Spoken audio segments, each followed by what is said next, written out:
Hello team, welcome to another ATP Geopolitics video with myself, Jonathan M.S. Pearce. Ukraine War News Update, second part thereof for the 11th of April 2025. We're going to start our military aid video with talk about Ramstein. So the Ukraine Defence Contact Group, that group of 50 or so allies that meet every so often in either Ramstein or virtually, have met mainly in Ramstein, but also some virtual attendances such as Pete Hegseth from the US, although I've not heard anything about any US involvement in these discussions. No aid has been pledged by the Americans, as far as I am aware. But an awful lot has been pledged by the Europeans. Zelensky said today in Brussels, a new meeting of Ramstein, our priority is air defense. We have already learned to shoot down a lot of Russian weapons of terror.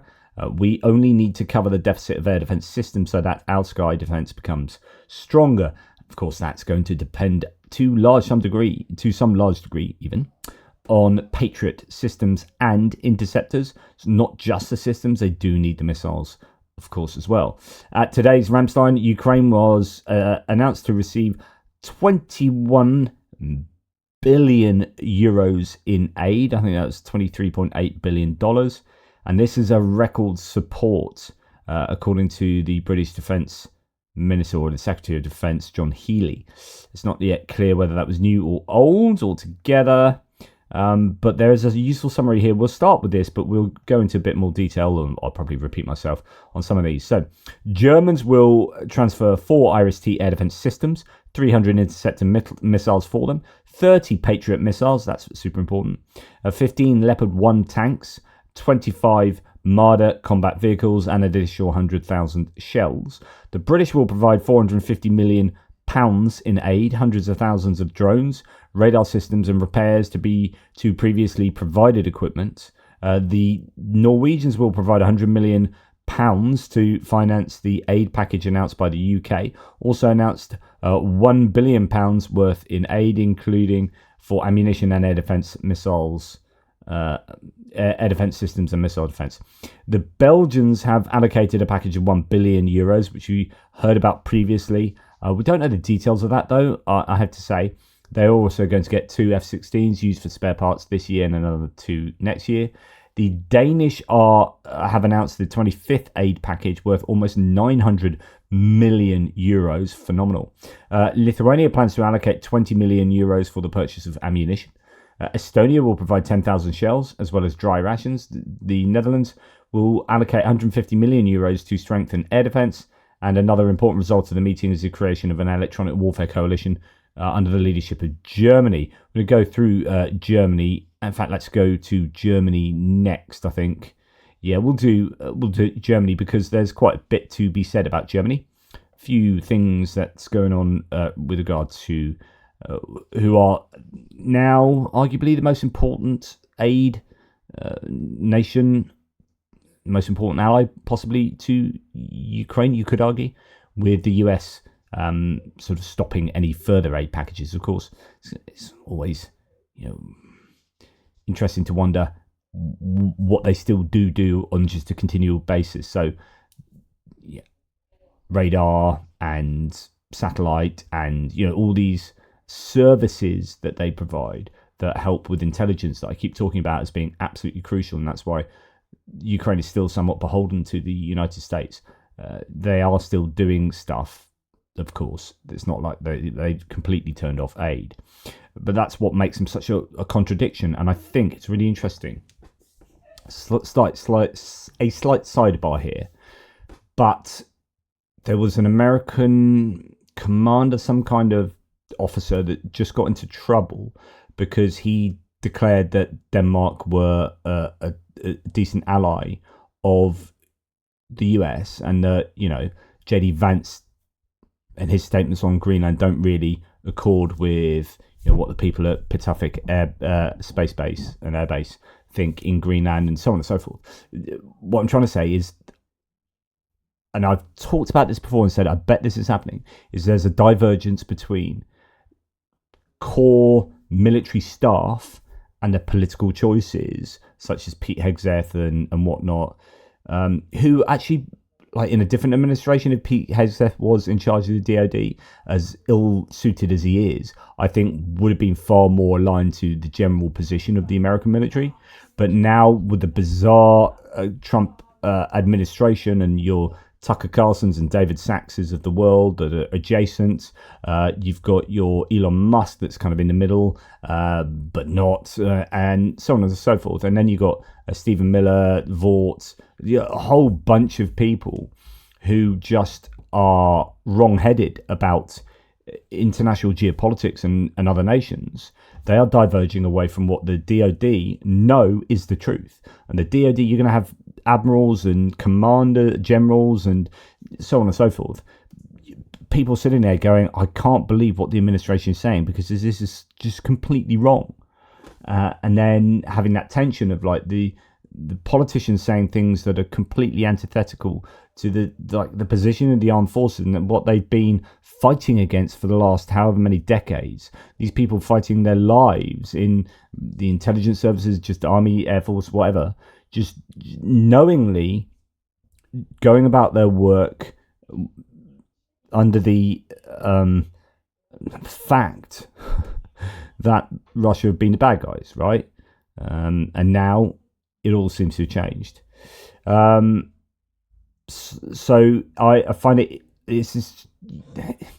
weird that you've got, I think, open contradictions where the US administration is unable to say that Russia are culpable for these missile attacks and not allowed to say Russia. Bridget Brink, the ambassador to Ukraine, has just resigned, presumably because she was reprimanded, rightly so, by the international community for not naming Russia as culpable in that horrific strike that killed 19, now I think 20 people recently, including 9 children.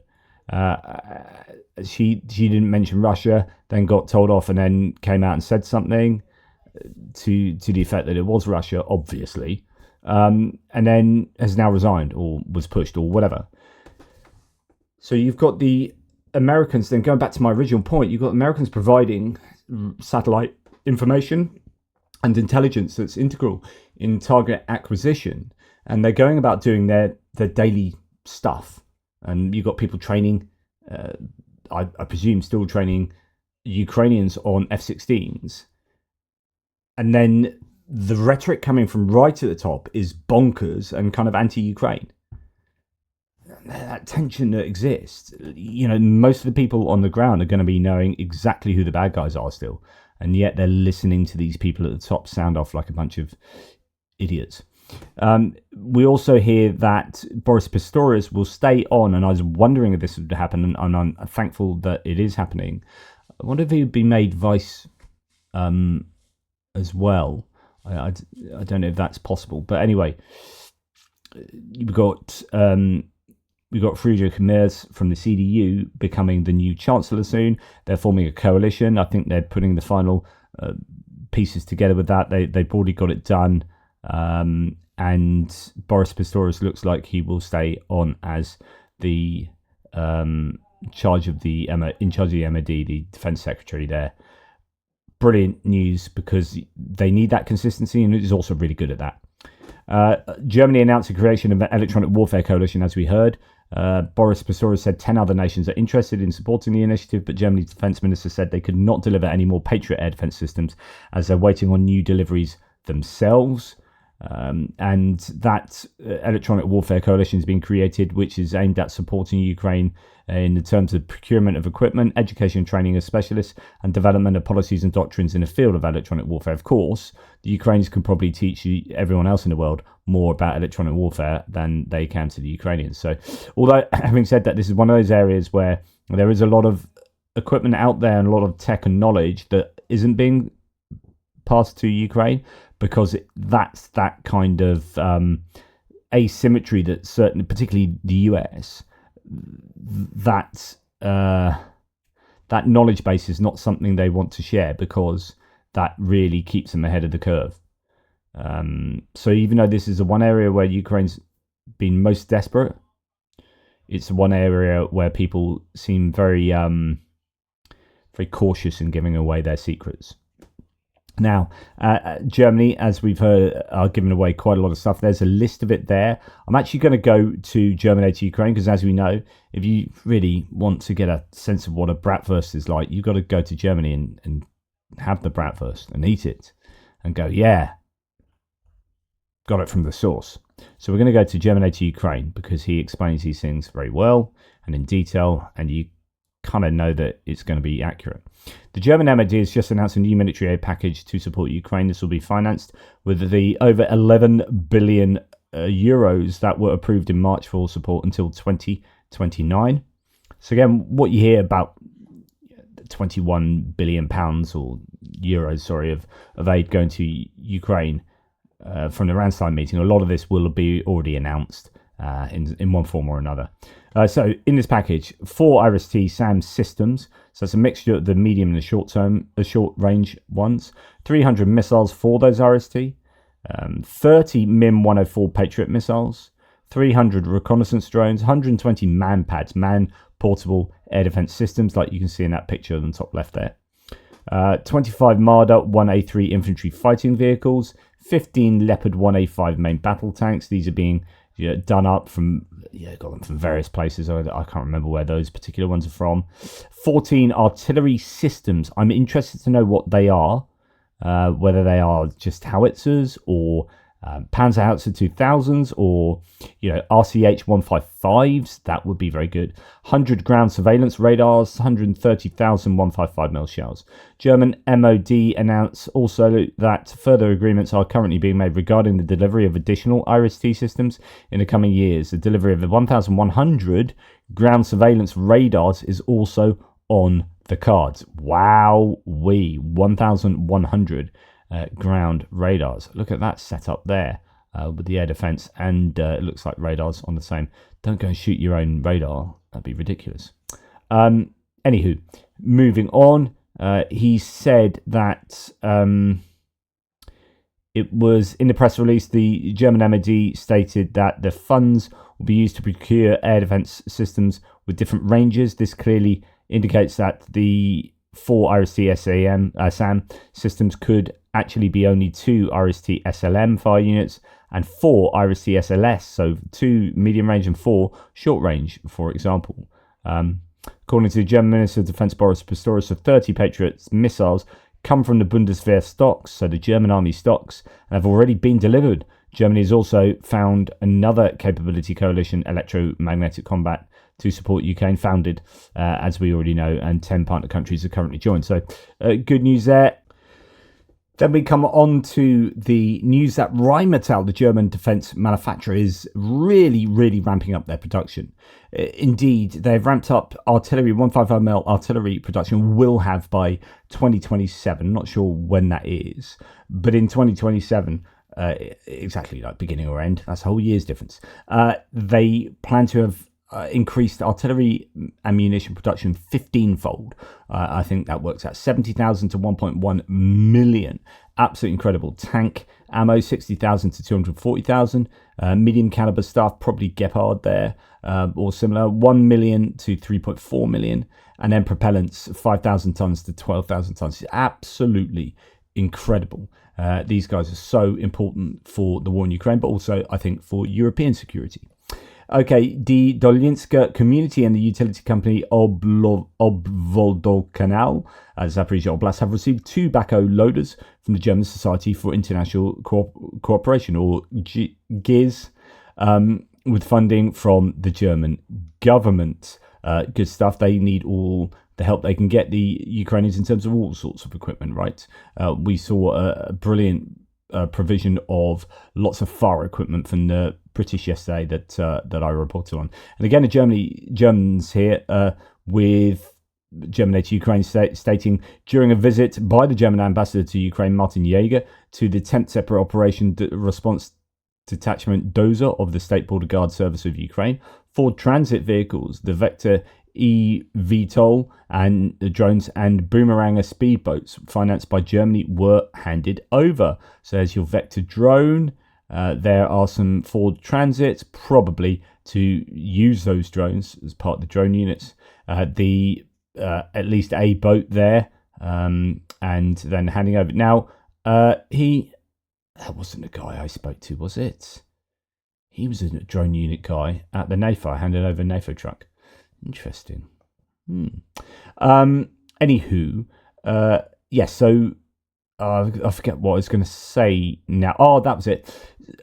When I was at the NAFO truck handover, we were talking about certain vehicles. No, it wasn't actually NAFO. It was Car for Ukraine. So Ivan and Roman from Car for Ukraine were explaining that some of the vans they hand over, they have to not paint them green so that they look like commercial vans, and they're much less likely to be targeted then. When you are using vans like this for drone usage, then it's much better to blend in, I guess. Anyway, Ukrainian troops reportedly face issues with some German weapons, according to Kyiv Independent. While some German systems have earned praise in Ukraine, others have proven ill-suited for the rigors of high-intensity war, according to Der Spiegel. I'd be interested to see if German aid to Ukraine has any thoughts on this. The analysis references a January lecture in Delitzsch by the deputy military attaché at the German embassy in Kiev, attended by around 200 junior Bundeswehr officers. According to the transcript, while some German systems have earned praise in Ukraine, others have proven ill-suited for the rigors of high-intensity war. The Panzerhaubitze 2000 self-propelled howitzer, described as outstanding in performance, was said to be so technically sensitive that its suitability for combat is seriously questionable. This is interesting. We did hear something similar some time back, in that they were having some issues and they were having to be repaired, but I was under the impression that was to do with them firing so many rounds that the barrels were, they just got worn out, and that wasn't really an issue with the Panzerhaubitze 2000. That was just an issue with just any howitzer, you're going to use it that much. But I don't know. Leopard 185, though labelled reliable, is reportedly deployed more as an improvised artillery due to its inadequate armour. This is something that we've seen with the Russians doing that with older tanks. And I wonder what the use of, say, the AMX RC-10, is that correct? The light tank on wheels that the French provided. Same issue there. Meanwhile, the more advanced Leopard 2A6 cannot often be repaired at the front due to its costly maintenance and logistical demands. Ukrainian forces have also faced constraints with air defense systems. The IRIS-T, while effective, suffers from limited availability and high ammunition costs. But they always seem to be providing those, the Germans, both the systems and the missiles. The US-made Patriot system, missile system, another critical component of Ukraine's layered air defense supplied mainly by Germany, has reportedly struggled in the field due to aging man-carrier vehicles. Now, this is where I've said the Germans provide the Patriots on these man trucks in a way that the American systems aren't, even though they're all American systems, but the ones provided by either America or other nations that use, it's more like palletized, but it's still, moving them on trucks, but not quite as transportable as kind of shooty and scooty as the Germans. But here they're saying that the trucks are pretty aging, with spare parts increasingly hard to procure. Gepard anti-aircraft systems, however, stood out as the most successful German weapon deployed in Ukraine. Decommissioned before the war and reactivated or sourced from abroad, the system was described in the lecture as the most popular, effective and reliable among Ukrainian troops. Sources within the Bundeswehr acknowledge that the attaché's remarks reflect battlefield realities. German weapons, though often technically advanced, were deployed in Ukraine under extreme conditions that have accelerated wear and tear. Rapid training provided to Ukrainian troops in Germany often left little time for in-depth technical instruction, compounding logistical challenges. With repair centres far from the front and Ukraine's infrastructure strained, field maintenance has become a serious obstacle. Despite these challenges, Germany remains Ukraine's top military donor in Europe. So on and so forth. So interesting that even, some of the ones like you think Panzerhaubitze 2000, awesome, Leopard 2s, and IRIS-T even, they have their limitations. I wonder whether that's actually the same with pretty much anything that's provided by external sources. It does make me think that might not be unique to Germany. And in fact, if you were to ask about the Challenger 2 tank from the UK and this thing from the UK and that thing from the UK or from America, you'd have the same criticisms that, we can't get spare parts very easily. We have to do this, we have to take them there, and then we have to do so on and so forth. Okay. And now back to the general aid we got to hear. So we had the coalition of the willing that took place the day before. Then today it's Ramstein. US is not attending in person, but is partaking remotely. So as we heard, British announced £350 million in surge support for Ukraine's frontline fighters. I don't really know exactly what that's going to go towards. So Ukraine will receive fresh military support worth $580 million. Britain will provide $450 million. Different numbers thrown around, different currencies, but you get the point. With Norway contributing further funding, the funding will provide repairs and maintenance to vehicles and equipment, radar systems, anti-tank mines, and hundreds of thousands of drones. So again, when you go back to thinking about the challenges with German repair, here you've got, the mission that for the British provided material, probably same issues with repair and maintenance, and so the huge packages of aid have to be put towards doing exactly that. Now, the Netherlands and Lithuania have pledged ammunition and air defences for Ukraine. Netherlands, as I mentioned, providing 150 million euros to boost Ukraine's air defense. Lithuania intends to allocate 20 million for ammunition, the two countries' defense ministers said. And Tim White had said, more aid being pledged every hour for Ukraine. So the Netherlands steps up, as we just heard, 150 million euros worth of air defense. He then goes on to say, Kiev will receive the iHawk interceptor, which stops drones and cruise missiles. Is to help Ukraine get a multi-layered air defense system alongside the Patriot or air defense. iHawk, I'm not sure of that. iHawk air defense. Is that just a Mimhawk? Okay. iHawk. Yeah, it is. So it's just a Hawk system. I thought that might be something different, but that's the old, and when I say old, I mean like 50-year-old system that is still of use and has had upgrades and whatnot. So it's not just the same as it was back then, but something that's been provided by a number of nations. In fact, there's right at the beginning of the war, even Trent Telenko was big on this, saying that just the whole world got together and got all the Hawk missile systems and got them to Ukraine. Ukraine would be in a much better place. And there's quite a lot of countries still either operate them or they're obsolete and sitting around and can be provided. So some more coming there. There were thought to have been a whole bunch of those in Taiwan. Then there was the claim that actually Taiwan weren't going to give them, and then there was a claim much later on saying actually we think they did give a bunch of those. And then the reality is I haven't got a clue. But hopefully Taiwan can help there or has helped there. Latvian defense minister says Europe can do a lot with its 2 million soldiers for Ukraine's peacekeeping. So there are 2 million soldiers in Europe. We surely should be able to do a job. Latvia is ready to contribute forces while emphasizing the importance of not weakening its own defenses against Russia. Estonia will provide the Ukrainians with 10,000 artillery pieces of artillery ammunition, as well as dry rations. We've heard that already. UK and Norway, as we heard, will do that joint funding package. Germany's going to supply more drones, air defense systems. Yeah, heard all that. Right, this is something that was kicking around. Actually, Thierry sent this to me, but I had already seen it. French Aid to Ukraine is another one of these ones I follow. This is, though it's not to do with Ukraine particularly, it does appear that the HIMARS system is one of the, especially as a wheeled system, is one of the most prevalent guided multiple launch rocket systems that's out there. France plans to test a domestically developed rocket artillery system by mid-2026 as an alternative to the US HIMARS, a move that could open up options for allies seeking a European capability. Lawmakers and military brass have been pushing to develop a domestic option rather than to buy abroad, in line with the French policy for autonomy in defence matters.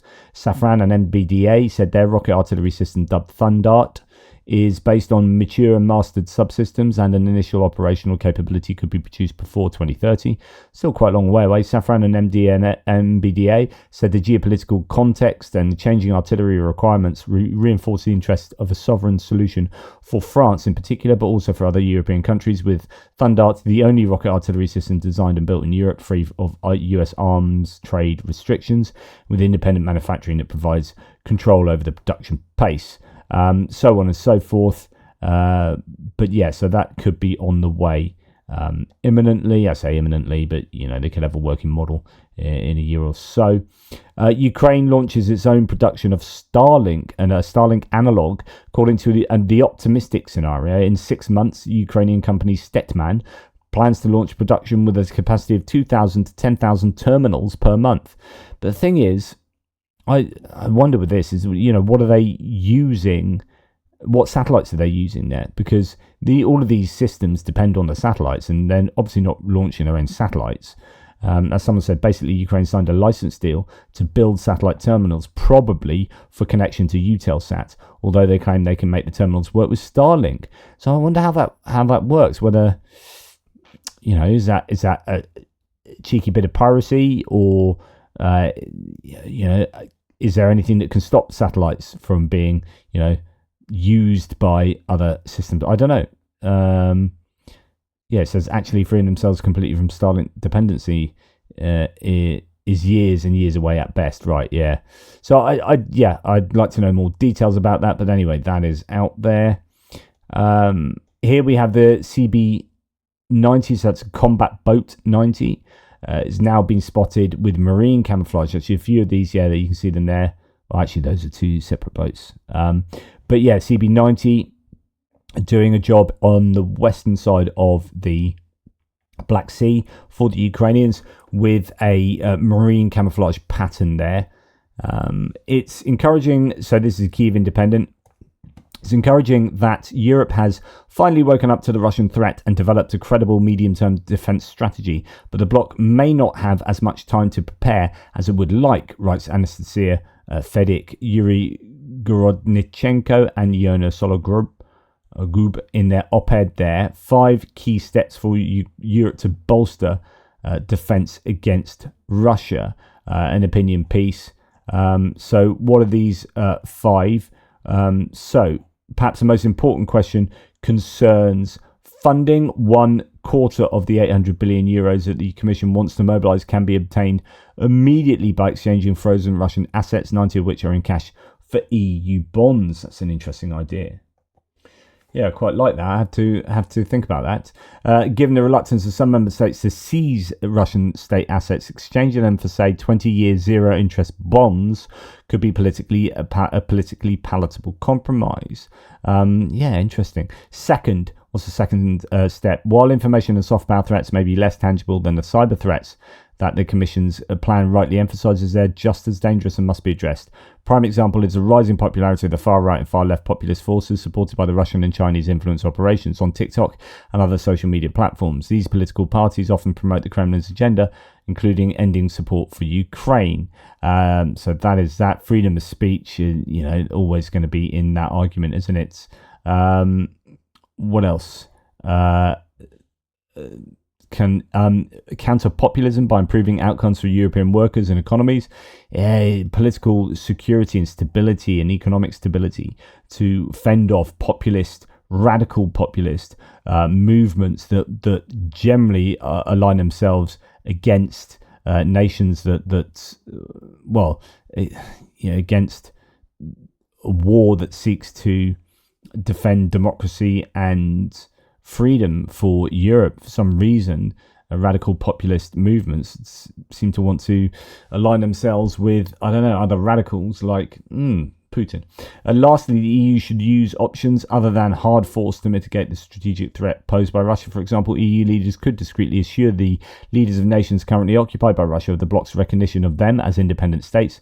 This has worked before. Polish leaders privately told Leonid Kravchuk, who subsequently became Ukraine's first president, that Poland would recognize an independent Ukrainian state. Russia may seem like a powerful monolith, but in reality it's a paper tiger with a crumbling economy. Regional elites will soon realize that they no longer have to tolerate the Kremlin's racism, economic exploitation and expansionism. In fact, many free countries, including Poland and Finland, emerged from the disintegration of the Russian Empire in 1917 after its defeat in World War I, and from the collapse of the Soviet Union in 1991 after its withdrawal from Afghanistan 2 years earlier. Extending the life of an imperial entity that is seemingly permanently at war makes little sense. And then, alongside its rearmament efforts, these are some of the ideas that the EU can put forward and commit to. Kiev Independent again says 6 countries are ready to send troops for Ukraine's reassurance force so far. Some are saying only 6. The UK, France, Baltic nations and another unnamed country stand ready to send their soldiers, while other leaders want to see a more detailed plan first, according to Agence France Presse. And then we've heard, I reported this to you the other day, but actually this is really important. When you have a movement that seems to be aligning themselves more and more with Russia, you need real bright lights within that community to shout for Ukraine. And it was interesting to see Pastor Mark Burns find his way to Ukraine recently. So, one of Trump's religious firebrands here, ending up in Ukraine, understanding what really took place in Bucha, understanding what Ukraine's plight is and why we're helping to defend Ukraine, has turned him into a real advocate for Ukraine. And that's exactly what you want to see. So I now believe that supporting Ukraine is America first. That's what you want to hear. Missile attacks in Kryvyi Rih, all sorts of issues he would have been experiencing, or if not firsthand, then through speaking to people who were firsthand witnesses and experiencers. So he has then gone back to the US, and that's exactly what you want. Spreads a word, if you like. It's the new version of the good word, right? It's the word for Ukraine, and that's really great to see. Now, Zelensky himself offered the US Ukrainian minerals in exchange for military aid, says Antony Blinken, the former US Secretary of State under Joe Biden. This was one part of his victory plan. Now, what this then looks like is that the minerals for military aid isn't a new idea. In fact, Zelensky proposed it, but I think it was somewhat different there, which is we can give you more, access to our minerals if you give us more aid. What Trump has gone and done, said, I like the sound of those minerals. We'll have it for all the aid we've already given you, and some, and then with interest. And that is somewhat different to how I think Zelensky saw it. Just finally, concerning trade wars and F-47. So the F-47, because Trump is the 47th president, so of course the new plane has to be all about him. The fate of the project to produce the new F-47 fighter jets, this new project, depends on supplies of rare earth metals and minerals from China, which Beijing has already imposed restrictions on. Now, we understand that the Chinese are being very clever. In fact, they appear to have thrown Musk under the bus, and Musk really wants there to be no tariffs. He's said to Donald Trump, please, no tariffs, because obviously that's going to screw SpaceX and Tesla. And even though China were getting lots out of having Elon Musk in China operating Tesla without too many strings attached in a way that no other company has been able to do, now BYD, their own electric company, they're literally making a factory for BYD that's bigger than San Francisco, bigger than the metro area of San Francisco. That's the factory of BYD. So they're like, okay, we don't really need Musk anymore. See ya. This is how I read it anyway. It's like, you've been useful, but we don't need you anymore. Now Musk is screwed. Like, Tesla's being rejected everywhere around the world, including in the US and also in China, for their own better, newer, as in no real new models, new iconic releases from Tesla. And so China's own electric vehicles are better than the Teslas and cheaper, and etc. And they're Chinese, so the Chinese are like, we don't really need you, and also we're going to screw over the American access to rare earth metals and minerals that are super, super important, which is a problem for national security, as you can see here. And this might then tempt the US to get a bit more aggressive on places like, I don't know, Greenland. Light and heavy rare earths such as samarium, gadolinium, terbium, dysprosium, lutetium, scandium, and yttrium are ones that appear to be in short supply as far as the US is concerned, where where China has started getting hardcore. And F around, find out. This is a real FAFO. You start putting tariffs on everyone in the world, everyone goes, you're an idiot, and then hits back, and then all those people that are earning lots of money in America go, oh, look, our stocks have tanked and we can't get hold of all the things we used to get hold of from China. Mr. Trump, can you stop doing this? Can you stop doing it right now? No, right now. So then he pauses all of his tariffs, but he doesn't. He keeps 10% on everyone. But given the trade war with China, actually it's gone up. So the tariffs, he's paused the tariffs and they've gone up. Why have they gone up? Because of all the trade that gets done with China. They put the Chinese ones up to 100, whatever it is now, 145, 24, 104. All these, it's growing to a huge state. And yes, a huge, percentage. And a huge percentage on a lot of trade means that on average the tariffs, even given the pause, have gone up. Just incredible. But this is then pushing people away from the United States to start working together. The EU is just sorting out a deal with China with regard to electric vehicles. I mean, this is exactly what the China hawks and America First people would not have wanted. Looking at all these other things that are taking place, it looks like it's going to be the rest of the world first and America last. Just absolute economic suicide. So, and then you got the national security issues of not being able to make the things you want to make that are going to keep your armed forces at the top of the pile. Now, I reported this morning, but there's a video of Chinese, Vietnamese, Africans, North Koreans going to fight in Ukraine on the side of Russia.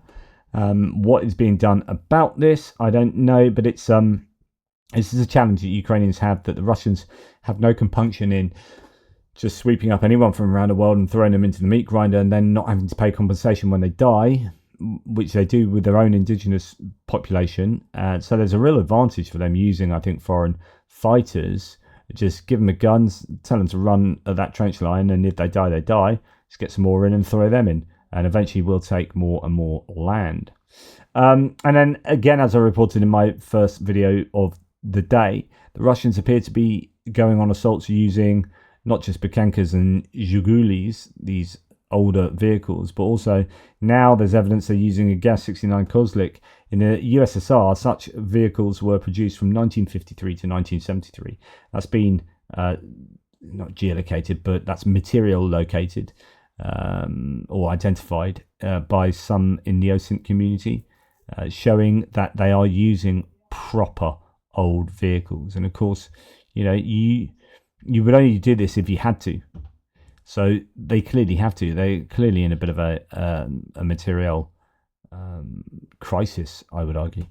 Anyway, that's enough for me. Hopefully that was of use to you. Thank you so much for hanging out. Toodle pips.